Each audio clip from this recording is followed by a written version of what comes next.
And we are live. I'll go ahead and call to order the regular meeting of the City Council for October 20th, 2025. I heard from Councilmember Gardner and Gronwald that they would be unable to make it, and I'm assuming Councilmember Tierney is still recovering from his medical issue.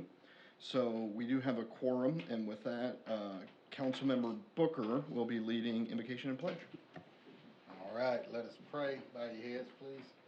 Dear Heavenly Father, we just thank you, Lord. We just pause to give you thanks and give you glory. Heavenly Father, we just ask that you would be with us today as we go about your business, Lord, in the city that we so love. We just thank you for all those that are maybe sick, Lord, like Councilmember Tierney and others, Lord, and as well as the other members who are gone right now. Just protect them, keep us all safe, continue to grow and bless our city, and give us the wisdom and knowledge that we need to carry on your business. It's in Jesus' name we pray. Amen. Amen. I pledge allegiance to the flag of the United States of America and to the republic for which it stands, one nation, under God, indivisible, with liberty and justice for all. Thank you, sir. Next item of business is the approval of the minutes from the October 6th council meeting, and I know at least one or two of you were here, I believe. So I'll open the floor for discussion. If there is none, I'd entertain a motion to adopt the minutes from October 6th. Second. I've got a motion and a second. Any discussion on that motion? Seeing none, all those in favor, please signify by saying yes. Yes. All opposed, no. Motion carries. I've got two public comment cards, but they're on agenda items, so we'll get to those when we get to that agenda item. And that will bring us to the financial statement review. Mr. Armstrong, come on down. Let us know how the city financials are going, please. All right. Good evening, Mayor, City Council. This is our monthly financial report as of September. The city remains in a strong financial position headed into the fourth quarter. Overall, our revenues and expenditures are tracking close to projections. As of September the 30th, we recorded steady pace performance in property tax and sales tax collected. A general fund, year-to-date revenues are at $13.3 million, 70% of annual budget. Year-to-date expenditures at $15.2 million, 71% of annual budget. City sales tax collected slightly lower this time of the year due to some things that we haven't collected the rest of the sales tax just yet. So it's at $7.24 million. Police and fire remains the largest operating expenses. Together they account for $8.8 million year to date. On the street fund, we had $1.6 million year to date, which is 64% budget. Expenditures, $1.1 million year to date, 62% of the budget. Sanitation fund revenues are at $1.29, which is 73% of the budget. The expenditures is at $1.6 million, which is 66% of the budget. Our cash position as it relates to fund balance, general funds roughly at 7.25 as of September the 30th. Street fund cash positions at $3.68 million. Sanitation's a little low because it's a large acquisition. And some of the closing, we're continuing to monitor all of our major funds to make sure that we're on track for 2025, and we're working on 2026 budget. Thank you, sir. I'll open the floor for any questions from the council or discussion. Council Member Booker? So was that large sanitation, was that the truck, I guess? Yeah, both of the sanitation trucks. Yes. Thank you. If there is no additional questions, I'd entertain a motion to accept the September financials. So moved. Got a motion and a second. Any discussion on that motion? Seeing none, all those in favor signify by saying yes. Yes. All opposed, no. Motion carries. Thank you, sir. Next item of business is the procedural motion. At this time, I'd entertain a motion to have all ordinances and resolutions read by title only. Second. Got a motion and second. Any discussion? Seeing none, all those in favor signify by saying yes. Yes. All opposed, no. Motion carries. We move on to unfinished business. The first and only item of unfinished business is the second reading of ordinance 1151, amending the master street plan. Madam City Clerk, if you could please read that by title only. Be it enacted by the City Council of the City of Maumelle, County of Pulaski, State of Arkansas, an ordinance to be entitled Ordinance Number 1151, an ordinance to amend the city's master street plan and for other purposes. Thank you. I do have two public comment cards on this. Mr. Corte, come on down. State your name and address for the record, please, and you have 3 minutes, sir. My name's Joel Cordy. I live at 406 Riverland Drive. You all should be familiar with me from the first reading, if you were here. I spoke about this plan and about this development. At that time, I spoke about the beautification of Maumelle, and I gave a heartfelt speech. Tonight, I'm going to ask the City Council to really study this subject on your own time, as I have. This is not a good deal for the City of Maumelle, and we've broken just about every rule and ordinance to make this development happen. I got to ask why we're doing that. This doesn't make sense, folks. This property's been rezoned multiple times, replatted multiple times, all with the same owner in mind. We pointed out in previous meetings, the Planning Committee and City Council, that there's been laws broken already. Right-of-way clearance has been violated. I don't know that any punishment's been meted out. They want to change the ordinance now. We raised the fact that what they were planning was not correct. So now they're coming in front of you to change the ordinance on us. We were right, so let's just change the rules of the game and move the end zone back 10 yards. Well, I guess we'll have to continue to fight that too. But what I'm asking the City Council to do is study this subject more than what you get in a briefing, because there's some behind-the-scenes things happening on this development. I really encourage you to look into it. Thank you, Mr. Mayor. Thank you, sir. Next up is Mrs. Gilbert.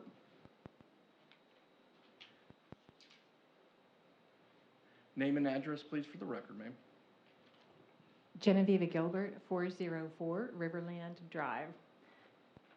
First of all, thank you for all that you do, and thank you for listening to me here this evening. I'm going to speak against the proposal to add Paul Eels as a new street on the master street plan.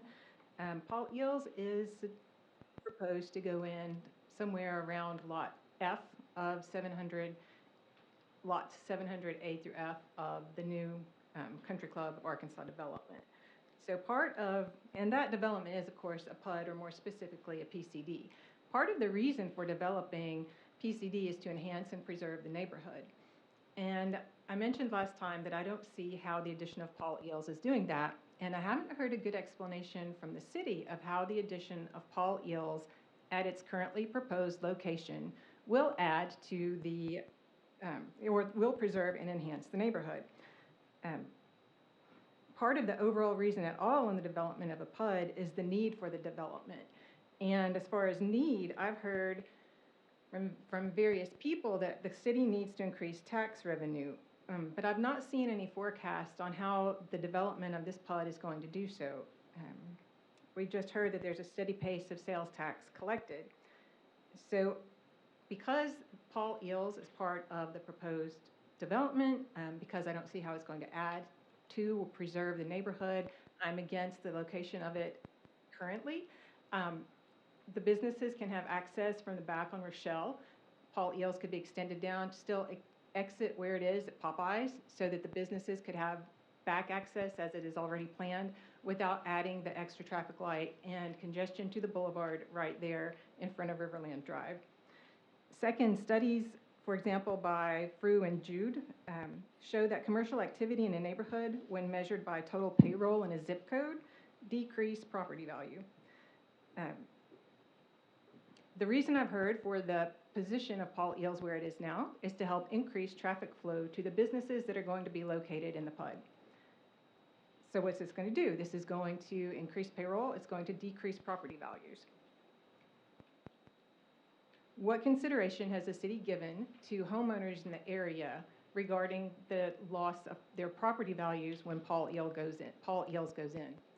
And when I bring this up, I want to mention that I've spoken to over 200 residents, and I sent Mr. Grummer after the last meeting most of the signatures that were added to a petition against the placement of Paul Eels. I have the rest of them with me this evening. Mr. Grummer, I can provide those to you. People are worried about it. People are worried about the congestion. They're worried about their property values. They're worried about lights. They're worried about noise, a wide variety of things. Thirdly, residents from Country Club of Arkansas have reached out to me and raised some concerns about a bill of assurance that was for Phase 1 in the Country Club that limited immediate access to Maumelle Boulevard. They're concerned that that would not allow Paul Eels to be placed where it is. I'm just bringing this to your attention without an opinion about the matter at this point. Lastly, may I finish my sentence? Yes, ma'am. Lastly, I'm concerned about the safety of, particularly of pedestrians and bicyclists. If a crossing is made there at Riverland into Paul Eels, most accidents happen when pedestrians or bicyclists are crossing and there's a right-hand turn being made, and that's exactly what would be happening with the cars flowing into and out of Paul Eels and Riverland at that intersection. Thank you. Thank you, ma'am.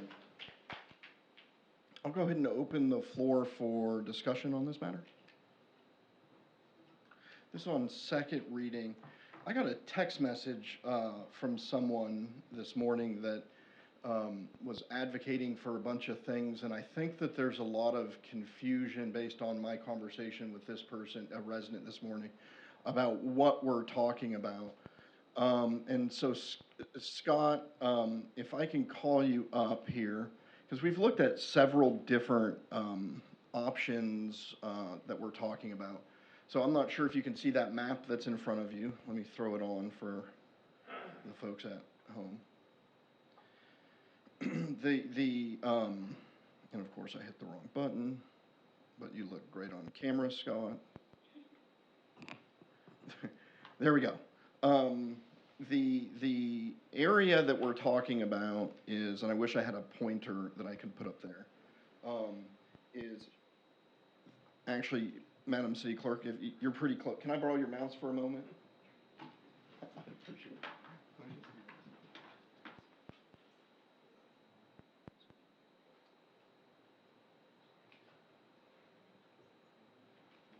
we go. So I've tried to zoom in for everyone a little bit. The area that we're talking about, so this is the area where the trees have started to be cut down in this area. I want to address the issue first of all, just for the record. We found an ordinance that we haven't enforced, and I'm giving the context of all of the different things, some of which we think will be coming to the council at a later point, but it makes sense to talk about them all at the same time. A ordinance was pointed out to us that noted that there was a 50-foot buffer from the right-of-way, not from back of curb, from the right-of-way where folks weren't supposed to be clearing trees, and no clear buffer for trees of a certain size. And Scott, please jump in and correct me if I say anything wrong. We advised the developer, once we became aware of this ordinance, that not to clear in that buffer. They started clearing in that buffer, and we caught it pretty quick in the morning of and put a stop work on them. So they've stopped work, and I believe the citation has been issued at this point under that ordinance because they knew, and we told them not to clear. We said we'd go through and request a variance. So far as we can tell, this has never been enforced anywhere. It's an ordinance from 1994. So if you think about, Take 5 oil change, which just went in, imagine from about where that parking lot starts, 50 feet inward would be a tree buffer. If you look at Walgreens, Chick-fil-A, all these businesses, Gateway Park, Hampton Inn, all of those would have a 50-foot buffer. We haven't found a single property that has ever been, where that buffer has ever been upheld. And Scott has, we've built it into the system now as a check so that when developments are going in, but this has been going on since at least 1994 when the ordinance was passed. We haven't found anything that's ever been, where it's ever been applied. But anyways, we're talking about this area will be a commercial development, right?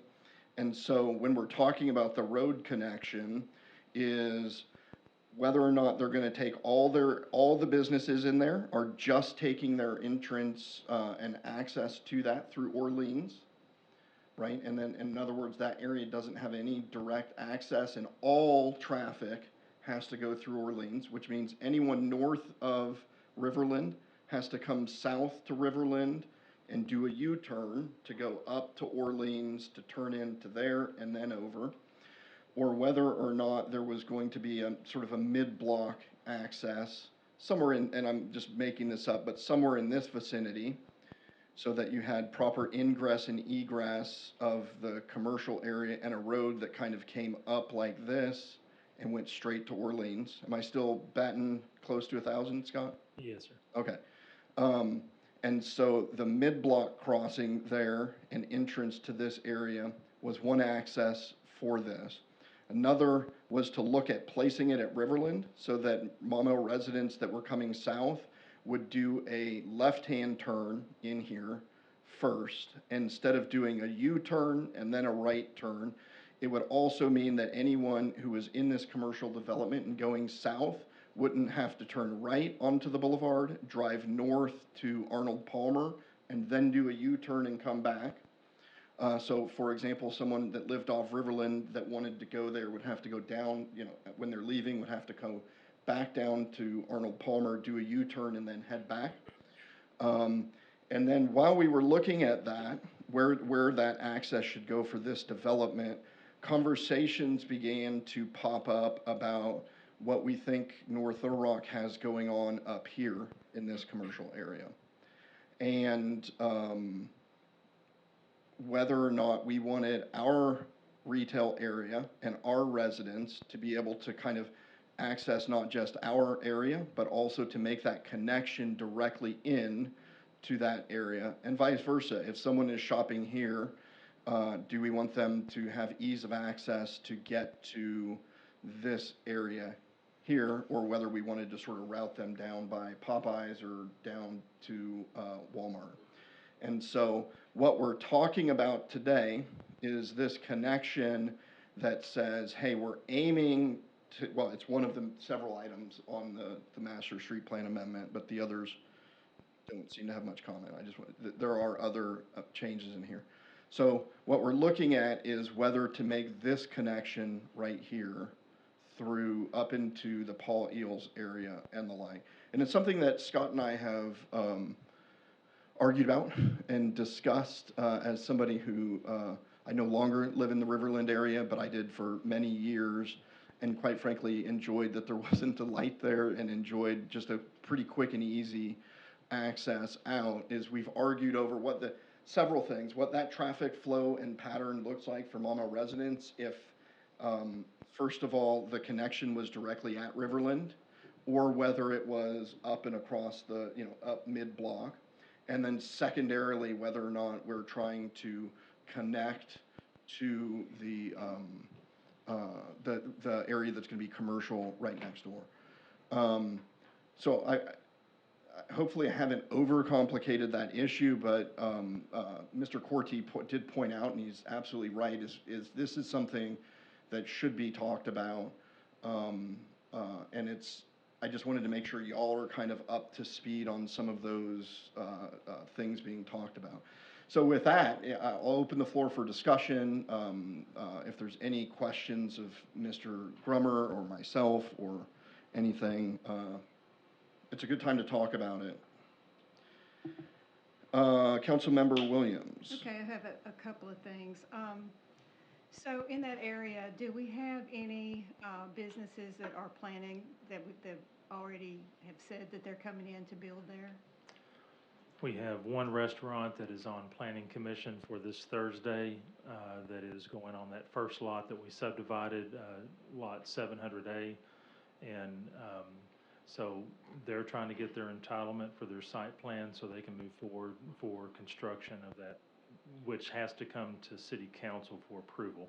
So after this Thursday's, And is that this lot up here? that is that lot, yes, sir. And how many businesses do we plan, do you think would actually come in when it's all said and done? So they've subdivided this in, further into, correct me if I'm wrong, about 4 to 5 additional lots, commercial lots. Of course, those can always change based upon the business that comes in. If the business is smaller and doesn't need as much square footage, they can always replat it, shrink the lot. And so you could end up having up to 5, as little as 3 more. It just varies. There's been discussion. I've got one restaurant that is interested in relocating to the position that doesn't have a favorable location. So they're seeing this as an easier access for the drive time in the evening, for access as they're going home. And then there's another larger restaurant, I don't know if I'm at liberty to say, but that they're interested in, that's being courted, not only by me, but by the chamber. And do you feel like, Mr. Grummer, that by rerouting this road will incentivize more businesses to come? I do believe so. In my opinion, the ease of access into here is going to greatly improve a commercial entity's interest in trying to get traffic and volume flow. If you make it harder, you've got 2 issues. Number one, harder for the commercial to see because the traffic movements coming southbound are harder to get in there. The other side I see is it creates, let's just say, for instance, you did not do the intersection and the commercial grew, you're still going to have a lot of traffic going in there or wanting to get there. And can I, just so that we're clear, there's kind of several things being debated. One is whether to make that connection at Riverland, right? But unlike shown in the map, have it loop north and tie directly into Orleans, right? So we think it's perfectly feasible to have that be an intersection that crosses directly over Riverland, but doesn't connect in the future to Paul Eels.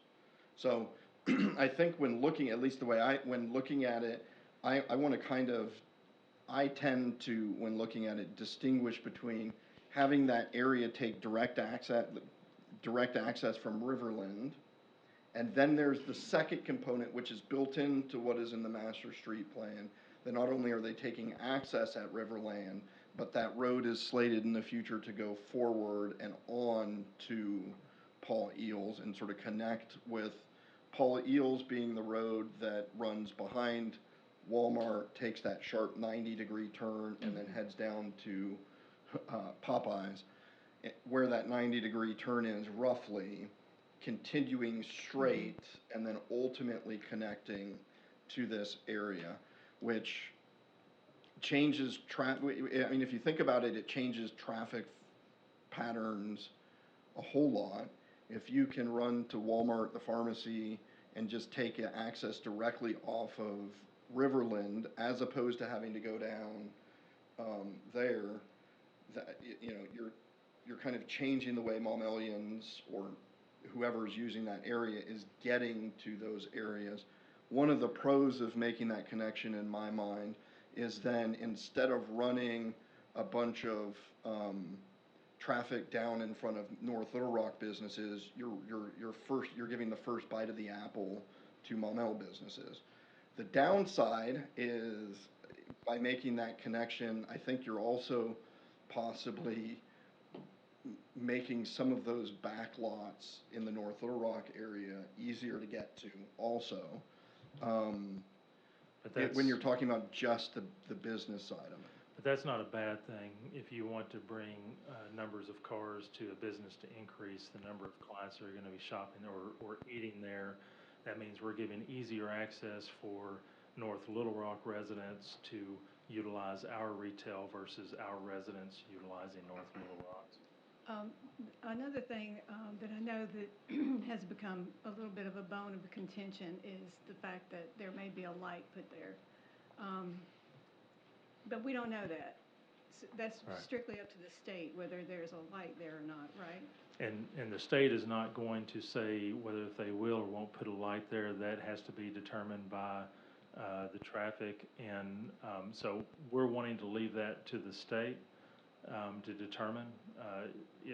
And once it goes there, it could go back to one of the original locations. But from a city standpoint, making the change on the master street plan shows that this is the preferred location for connectivity, traffic flow, that the city would prefer, and then let the engineers make the determination from there. I think if this connects to Paul, this is gut feeling, right? But if this connects to Paul Eels and all this area develops commercial, it's probably warranting a traffic signal at some point in time.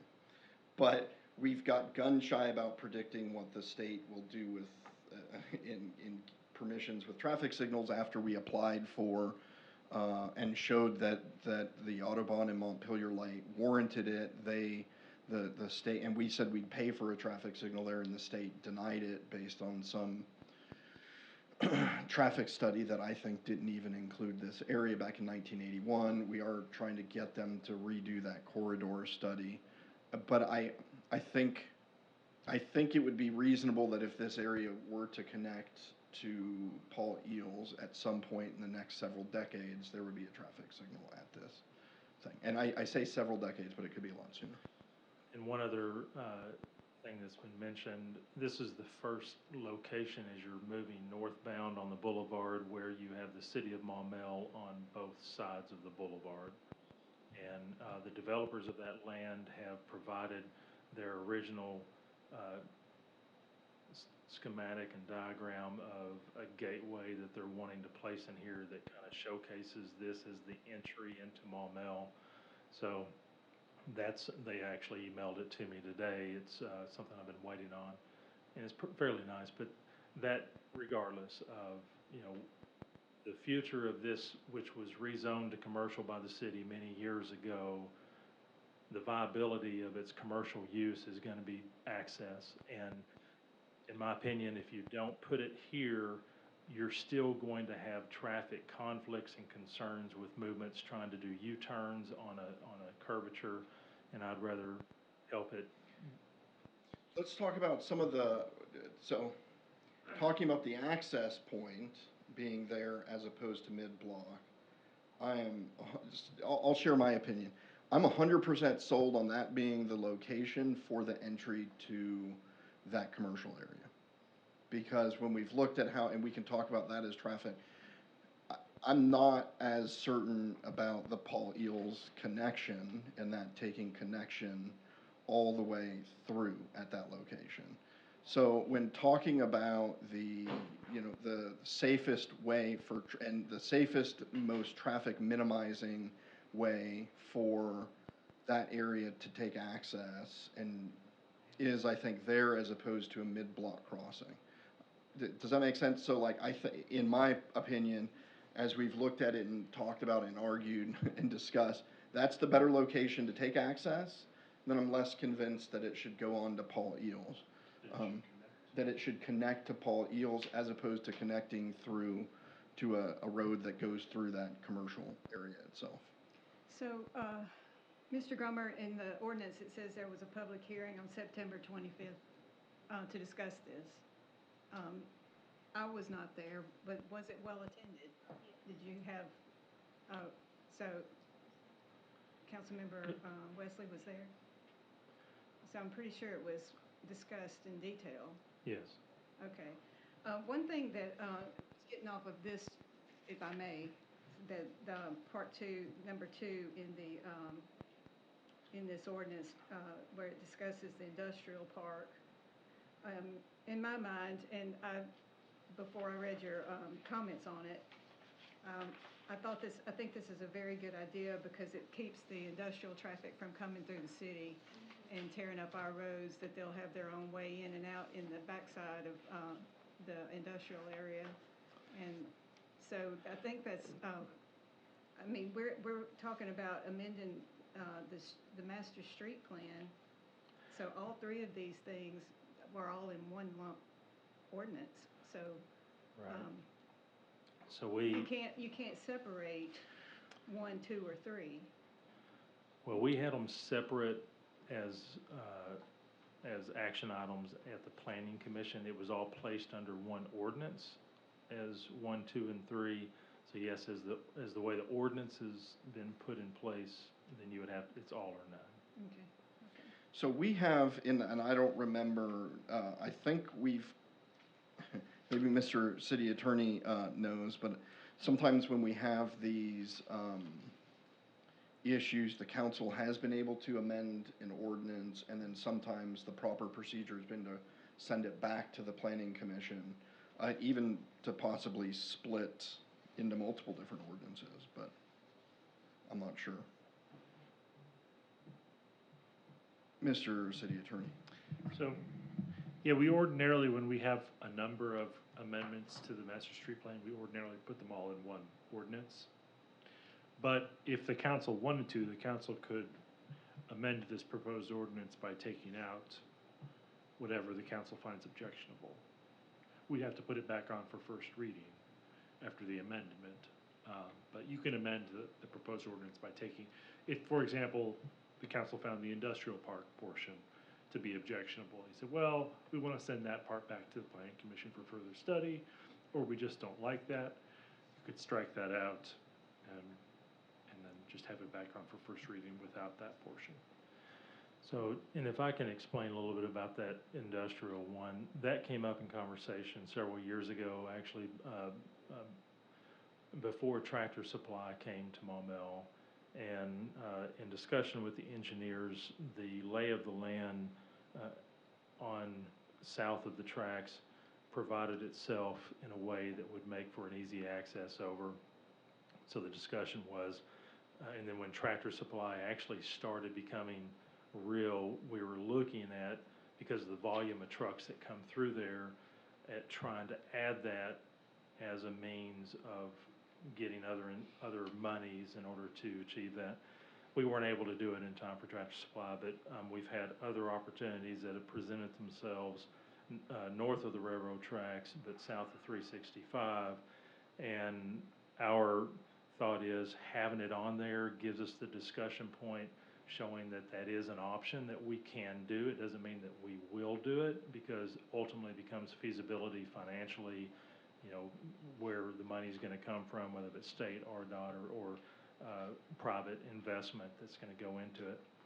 So, but we feel that based on the volumes that we're seeing increasing out of the industrial park, that in a long term, this could be a benefit to the boulevard by taking that traffic off. So having it there is always, in my opinion, good in our part, and then we'll see what happens in the future. Yeah, I don't find that one objectionable at all.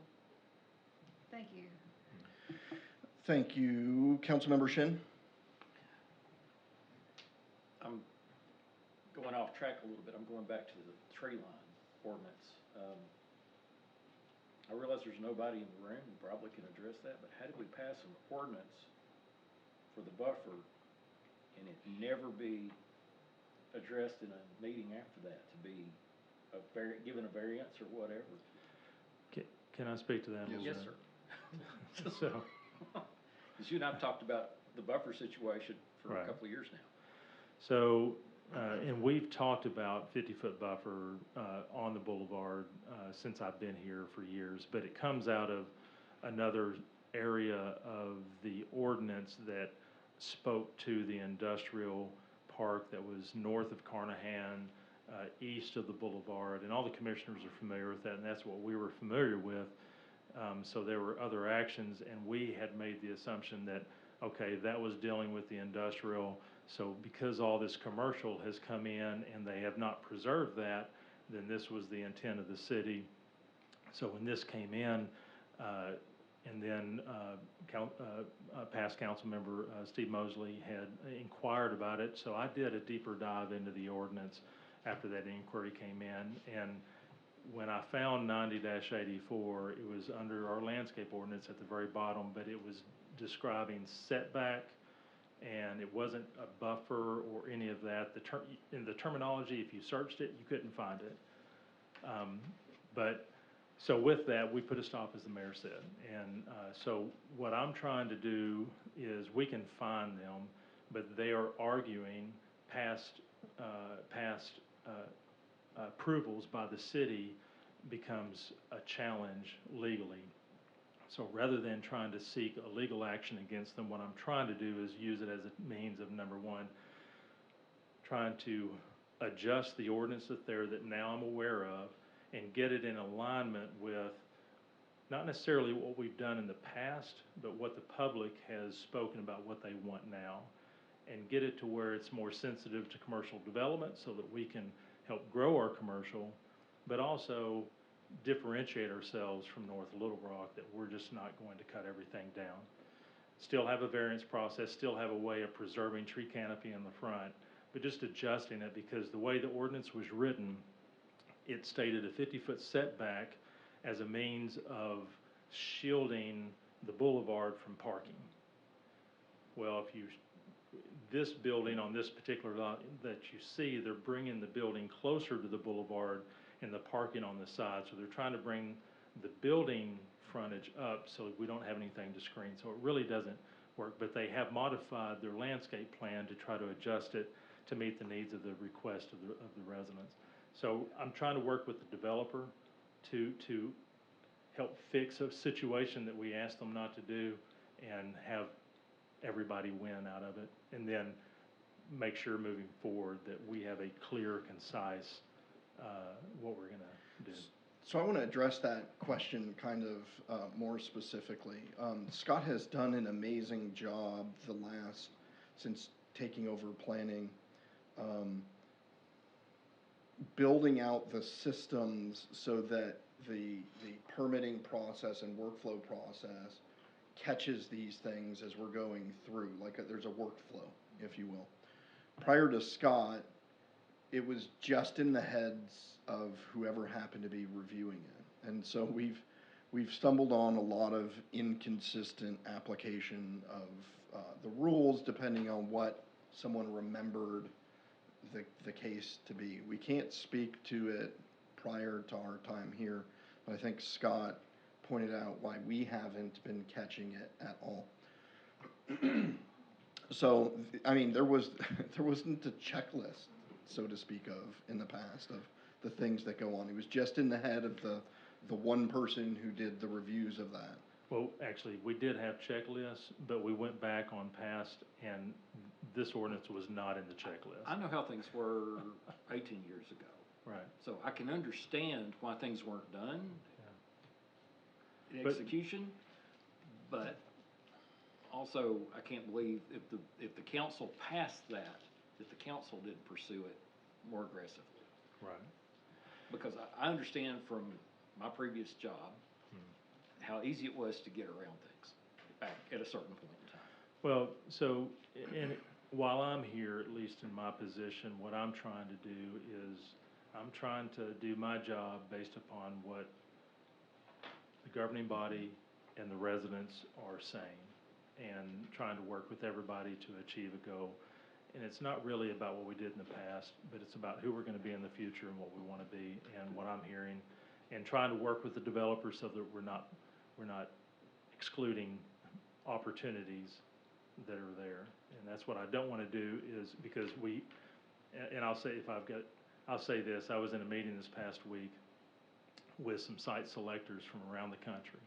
And I had the Secretary of Commerce sitting to my right, and we were discussing. And the one site selector was here in Maumelle 7 years ago, and he brought a company in to ask about it. And the response he got, he ended up going back to the company and said, "I don't think this is the city that you want to be in." And one of the things that pointed out to me, which was kind of weird, but they said that a planned community is a hard community to build in. So whether that's good or bad, we are a planned community, but I will say that we have stigmatisms that we kind of have to help get over, but it doesn't mean that we give up being a planned community. It just means that we become a better planned community for the future. So anyway. All right, is there any additional discussion on this matter? I know it's being talked about a lot, and I just wanted to make sure that we had a discussion and that people were really kind of understanding some of the issues that were being discussed. If there's nothing further, this will be on third reading at the next council meeting. The next 3 items listed in unfinished business are all tabled until the next council meeting. So we'll move on to new business, and the first item of new business is the first reading of Ordinance 1152, amending the city code regarding RV parking. Madam City Clerk, if you could please read that by title. Be it enacted by the City Council of the City of Maumelle, County of Pulaski, State of Arkansas, an ordinance to be entitled Ordinance Number 1152, an ordinance to amend the Maumelle City Code concerning the parking of recreational vehicles, camping trailers, boats, trailers, and the like, and for other purposes. Thank you very much. This was a ordinance sponsored by Councilmember Holt, so I'll let him introduce the ordinance to y'all. Councilmember Holt, Thank you, Mr. Mayor. if you could pull your mic down, please, sir. Right. Mr. Mayor, I wrote the ordinance at the specific request of one of my constituents, as you requesting the council to allow parking of their boats at park or whatever in front of their houses or on the side of the house. You have mentioned before that we've had a number of requests over the years for being able to park their various trailers and parks and boats along the house from time to time. Our city attorney certainly did a super job of making it brief and simple. We tried to keep it as simple as we possibly could. We can always have amendments where necessary, but I think that I owe it to my constituents to try to give them the opportunity to present their ideas and to use them where possible. Thank you, Mr. Mayor. Thank you, sir. Councilmember Williams? Just one question. So this change is, I guess, in bold, during one 48-hour period each month when parked in a driveway. I guess you can park your vehicle there for 48 hours. Is that how I'm reading this? And once a month. And so do they notify someone that their 48 hours is about to begin, or how does that work? Does that put more burden on the city, or do they just make a phone call? But how does this work? It'd be enforced by code enforcement. Like this section is already enforced by code enforcement. And I think that when they're doing their rounds and they see a trailer parked in a driveway, they would make note of it. Then they would come back 3 days later, and if it's still there, then it's in violation. But if it's been moved, then they don't take any further action. So can someone make that phone call and say, for the next 3 days, I'm going to be working on my trailer or whatever? Not for 3 days, no. 2 days? Only for 48 hours. 48 yeah. hours. I mean, they could, but I don't think they would need to, because nothing would happen as long as they had moved it by the end of 48 hours. So let's say that it's been there for 48 hours already and code enforcement just now sees it, do they get another 48 hours? If they just now see it and they take a photo of it, put it in their application, then yes, probably. That's kind of the grace period that just kind of is naturally developed.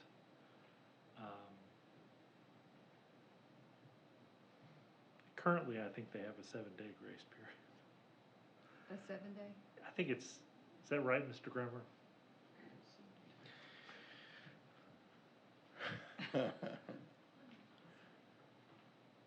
They get a warning to move it, and they get a certain number of days. Well, So the way they patrol the city, they'll go by areas. So if they look at something, sometimes they'll check and then they'll come back a few days later to see if it's still there before issuing a citation, because for the majority of situations, it's very temporary. We only have a few residences around the city where you don't have, we have this issue.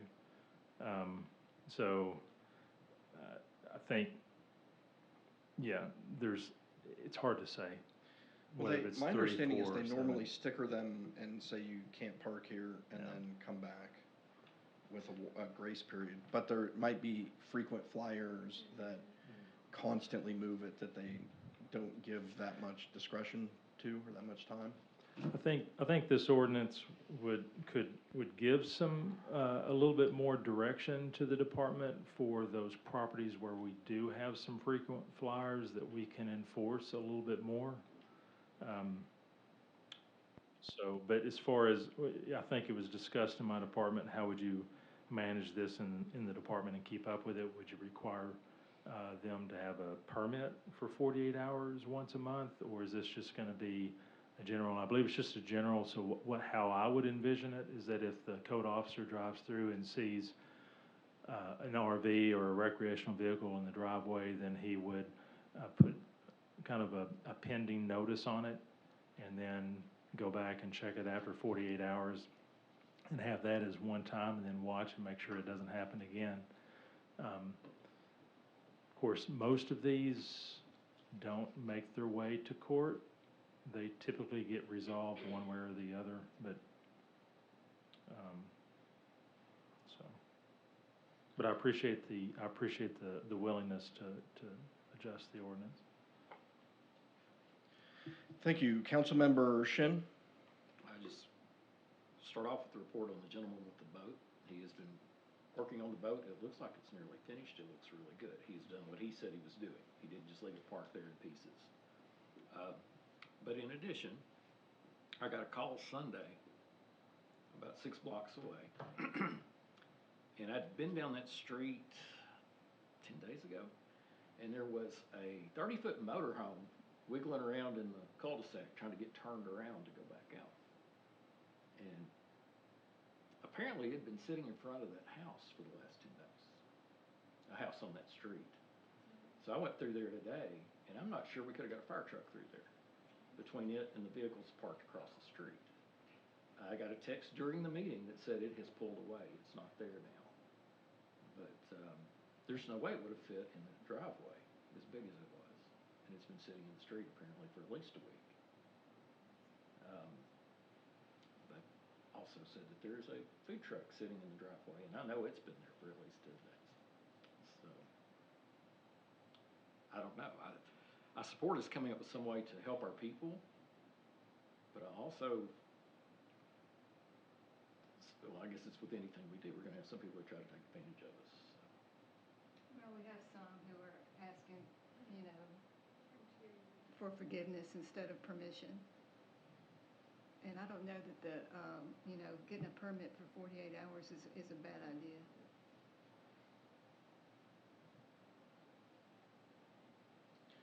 Well, yeah, to be clear, I don't think this ordinance requires a permit for that 48 hours. No, it doesn't say anything about it.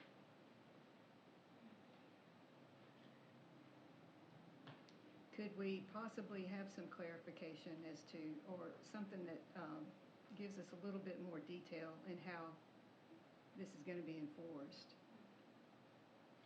So that there's not really a question, and there's not a whole lot of phone calls and people trying to figure out, my neighbor got away with it, why can't I get away with it, that kind of thing. Well, that's going to occur with every code enforcement issues. We have some people that if they glance the wrong way, their neighbors report them, and not and we can tell you what Scott can prepare something that says what how his department plans to enforce it now, but that doesn't mean the next director or the next code enforcement officer will do it the same, unless it's in the ordinance. Right, if you're, right. you know what I'm saying? Yeah, So, I do, and I think that makes sense. If we wanted to keep, if if we want it to stay, this is pretty vague to me. This is not giving me enough, details as to enforcement. I just think it's pretty, ambiguous. So, and if I could add, Mr. Mayor, and Councilwoman, keep in mind too, if we notice something that's out of compliance, we'll put a tag on it, but we give them 7 days to correct the situation. And if they correct it, then it goes away. So one way or another, all this would do, in my opinion, it would prevent them from getting a tag the first time. We would notice it, and they would have 48 hours. We'd watch it, and then we would give it. So all it's going to do is probably delay So it reduces the grace period.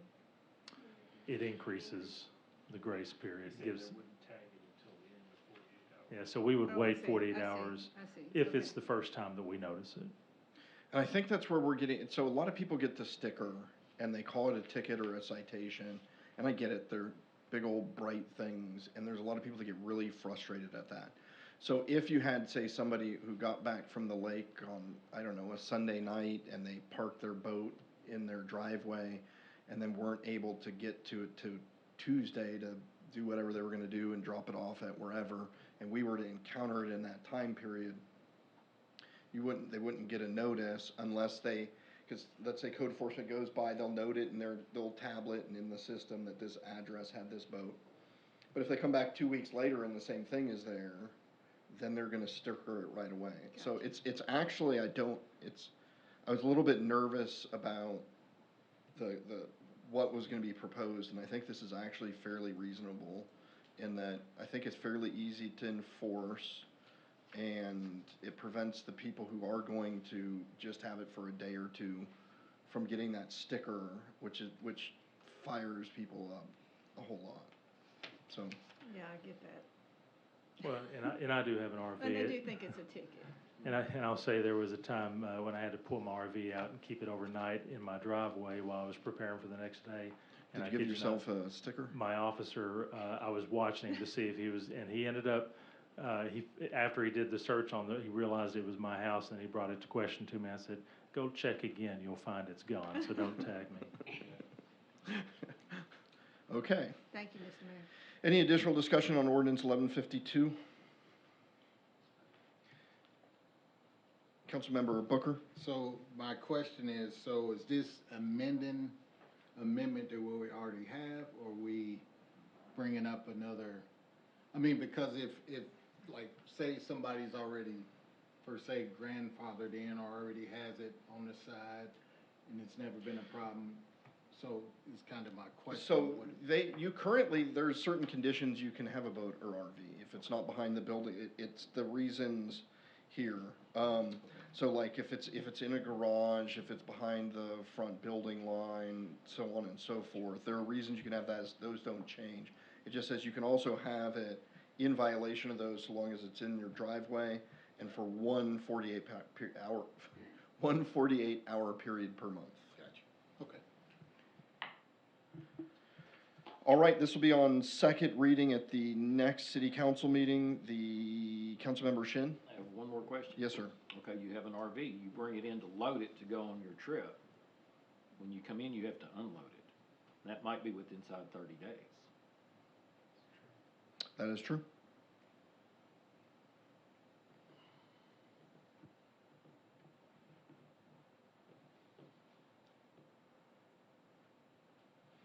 All right, we will move on to, Just pointing that out. My neighbor has an RV.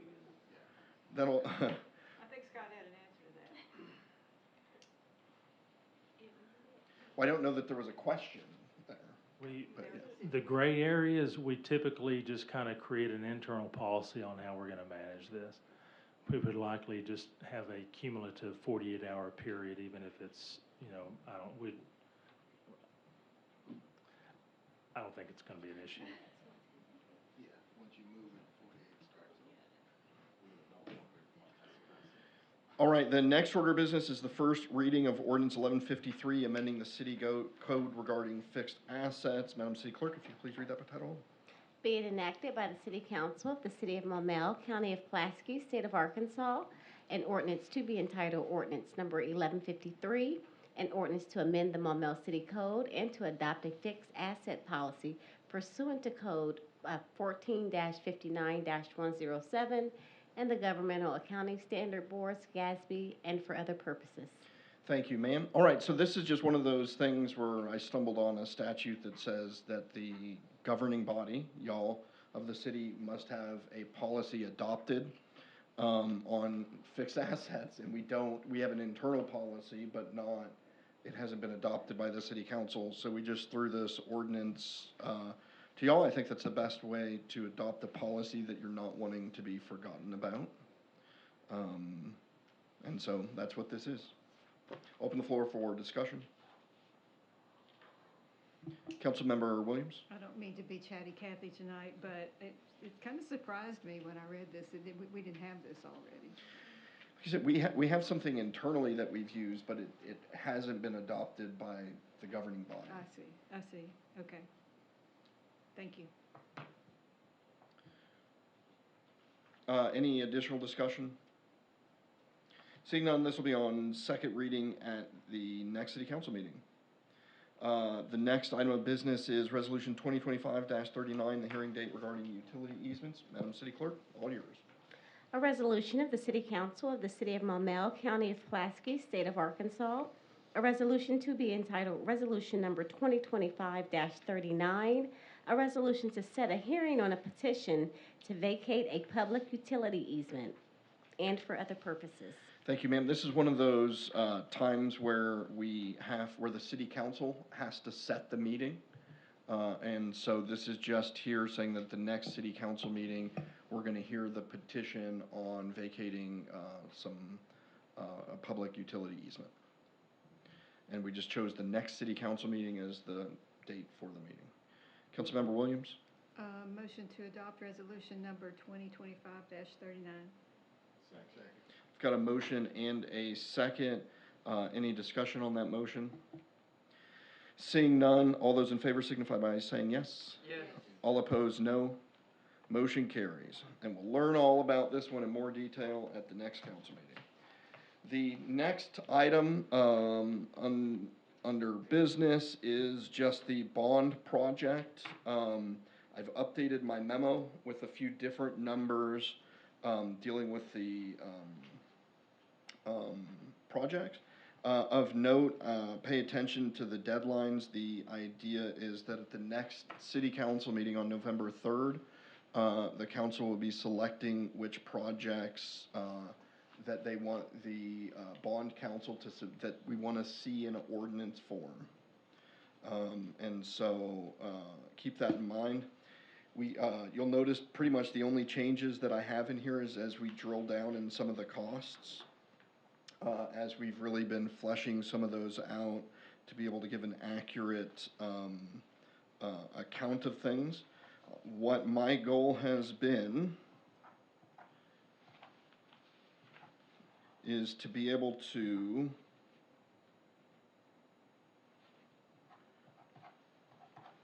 present to y'all a recommendation that you can do nothing with or adopt that tries to find a way to include the following projects: the indoor pool and parking upgrades at Center on the Lake, what's needed at the police and fire training facility, Fire Station 3, the improvements at Lake Valencia, citywide road improvements, and turf. So that throws out for the time being, and I can explain why, the Park on the River bike park is just something that no one's really been pushing that, and it scored low at the survey. The North Maumelle Drainage Project, because although I think that's an important project, I think it's also prime for a FEMA grant. And we've been awarded that for this project before, but project costs came in too high. And then the active transportation improvements, simply because we're running out of money, but then I think a lot of the improvements at the Lake Valencia and are including some of the things that were at the top of that list for the active transportation plan. we're trying to play with numbers, but that's my goal, is to get as close to being able to present those projects and say, hey, all of these projects fit within the budget, and let y'all do with that what you will. I'll go ahead and open the floor if there's any questions, discussion items, or anything about these projects, a timeline, or anything along those lines.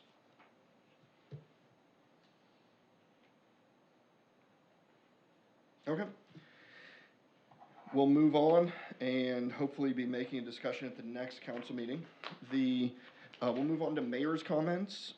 Just an update, the roundabout at White Oak Crossing, if you've not been down there in the last day or two, you're driving on, well, they had one lane blocked off, but you're driving on the roundabout at this point in time, mostly.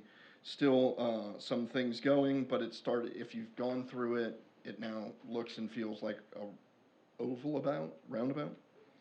So that project has been going on since time immemorial. I want to make a cool announcement that y'all may have heard of. We received a TAP grant of $500,000 directly from the state for trail improvements at Lake Willistine. And so that was exciting. We typically get our TAP grants through Metro Plan, but this one was directly through the state. So that was exciting. Another little fun, exciting thing is the police department, Captain Ivy, et al. Have been, they sought reimbursement from the 911 board for some of the PSAP consolidation, where we consolidated the Maumelle Dispatch Center with the North Little Rock Dispatch Center as essentially required by law. And the 911 board voted to reimburse the city of Maumelle $192,000, which is a partial cost of some of those consolidations, but definitely worth noting that, since it has a net benefit to our budget of $192,000. That concludes mayor comments. Council member comments? Councilmember Booker. Thank you, Mr. Mayor. Hey, do you have any, about Xfinity? Are they still in the area still? Do we know because I had a couple of comments or whatever about tearing up yards and staying late and things like that, so I didn't know, are they almost finished, moving to a different area? Yes, to moving to a different area. Scott, I don't know if you have a specific update about Xfinity Comcast. Well, being finished is a relative thing. When they finish one phase, they move Yeah, to they another move to the phase. next. So Correct. they're probably 65% complete in the city to 70%. So they're moving through, but it depends on where you're talking about. Okay. I would recommend contacting our department, and we Okay. can help. Just send them to us, and we Okay. can get it all resolved. Okay, all right, thank you. So for some people, it's over with, and for some people, it hasn't started yet. Of course. Any additional council member comments? City attorney comments? City clerk treasurer comments? I do. I would like to just take this time, if you guys would help me welcome the deputy city clerk. Her name is Pia White. She has agreed to take the position. She has a very strong military background. Thank you for your service, ma'am, and officially welcome to the Maumelle team. Welcome. I told her I'll be harassing her here soon enough. If there's nothing further, I'd entertain a motion to adjourn. Mr. Mayor, I make a motion to adjourn the city council meeting of October the 20th, 2025. Got a motion second. Any discussion on that motion? Seeing none, all those in favor signify by saying yes. Yes. All opposed, no. Motion passes. We are adjourned.